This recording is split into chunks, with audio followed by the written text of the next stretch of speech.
दोस्तों, ये हैं मोहनलाल भास्कर, भारत के जांबाज जासूस। 1965 में अमर शहीद भगत सिंह के विषय में इन्होंने कहा था, हम आपके खून से सींचा हुआ अनाज खाते हैं, जिसके कारण हमारे अंदर शहादत के अंकुर निकलने लगे हैं। इन्हें भारत के गुप्तचर विभाग द्वारा पाकिस्तान के परमाणु कार्यक्रम के विषय में जानकारी इकट्ठा करने का काम सौंपा गया था।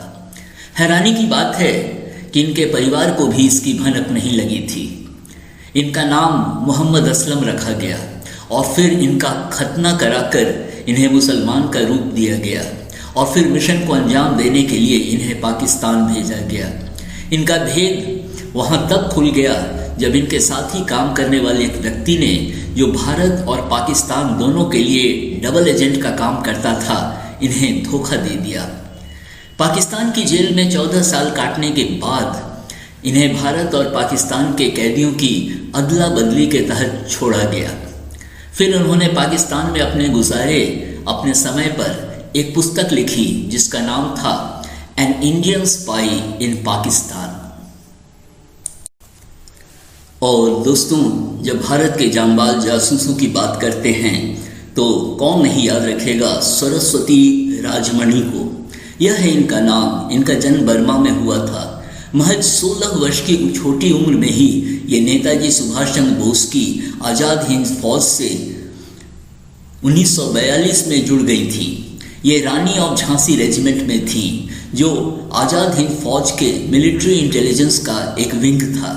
वे अपने साथ की लड़कियों के संग लड़कों के वेश में अंग्रेजों से सुरक्षा संबंधी जानकारी जुटाती थी। एक बार अपने एक साथी को बचाने के लिए, जिसे अंग्रेज सैनिकों ने कैद कर रखा था, राजमणि अंग्रेजों के कैंप में एक नर्तकी के वेश में घुस गई। इस साहसी महिला ने सैनिकों को नशे की दवा खिला दी और अपने साथी को बचाकर निकाल लाई। कैंप से भागते समय एक सैनिक के उनके एक पैर पर गोली चलाने के बावजूद वे निकल भागने में सफल हो गई। दोस्तों, और ये हैं सहमत खान, जो भारतीय कश्मीरी जासूस थी, जिन्होंने 1971 के भारत पाकिस्तान युद्ध में भाग लिया था। ये एक अमीर कश्मीरी व्यापारी की बेटी थी। इन्होंने पाकिस्तानी सेना के एक अफसर से विवाह किया था। यद्यपि इनका नाम भारतीय खुफिया विभाग के लिए सिर्फ जानकारी जुटाना था, लेकिन ये उससे एक कदम आगे ही निकल गई। इनकी सबसे महत्वपूर्ण जानकारी पाकिस्तानी सेना की योजना की थी, जो भारतीय नौसेना के जहाज INS विराट को, जो वायुयानों को ले जाता था, उसे डुबाने की थी। इनकी सूचना के कारण भारत ने बिना समय गंवाए पाकिस्तानी सेना की योजना को विफल कर दिया। जब ये भारत लौटी तो इनके पेट में इनके पाकिस्तानी पति का बच्चा था। बाद में इनके बेटे ने भारतीय सेना को ज्वाइन कर लिया। और दोस्तों, ये है हमारे दूसरे जांबाज जासूस रविंद्र कौशिक। इनका जन्म राजस्थान के गंगानगर जिले में हुआ था।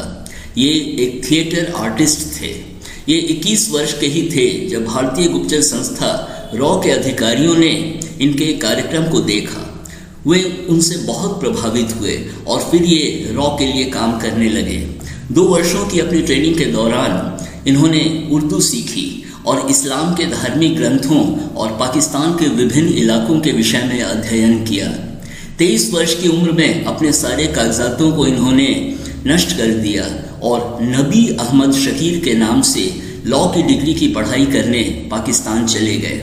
वहाँ से ग्रेजुएट होने के बाद ये पाकिस्तानी सेना में कमीशन्ड ऑफिसर के रूप में भर्ती हो गए। वहाँ प्रमोशन के बाद ये मेजर भी बन गए। वहाँ उन्होंने एक स्थानीय महिला अमानत से विवाह किया और उनका एक बेटा भी हुआ। भारत की प्रधानमंत्री इंदिरा गांधी इन्हें ब्लैक टाइगर कहकर बुलाती थी। 1979 से 1983 तक ये पाकिस्तान से गुप्त जानकारी भारतीय सेना को भेजते रहे, लेकिन रॉ द्वारा एक निचले स्तर के कर्मचारी को भेजे जाने और उनसे संपर्क करने के कारण इनका भेद खुल गया और इन्हें 1985 में गिरफ्तार कर लिया गया। इन्होंने अपनी जिंदगी के 16 वर्ष पाकिस्तान के मियावाली जेल में गुजारे। वहाँ उन्हें टीबी हो गया और 2001 में उनकी मृत्यु हो गई।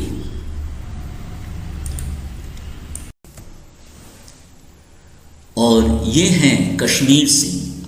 ये मोहम्मद इब्राहिम के नाम से पाकिस्तान गए। पहले ये भारतीय सेना में थे। इन्हें भारत की मिलिट्री इंटेलिजेंस की तरफ से 480 रुपये के मासिक वेतन पर पाकिस्तान में जासूसी करने के लिए भेजा गया। ये लाहौर के एक गेस्ट हाउस में रहते थे और पाकिस्तान के दूसरे शहरों की यात्रा बसों से करते थे। इनका काम था पाकिस्तान की सीमा पर सेना के स्थानीय यूनिट्स के विषय में जानकारी इकट्ठा करना और वहां स्थित मिलिट्री के ठिकानों के फोटो खींचकर भारत भेजना। एक जासूस के रूप में इनके साहसिक कारनामों का कार्यकाल तब खत्म हो गया जब इनके एक तथाकथित गाइड ने ही इनकी सही पहचान बता दी, जिसके कारण 1973 में इन्हें गिरफ्तार कर लिया गया। अगले 35 वर्षों तक ये पाकिस्तान की जेलों में रहे, जहां उन्हें कड़ी यातना दी गई। इन्हें जंजीरों से बांधकर अकेले रखा जाता था और गंभीर यातनाएं दी जाती थीं।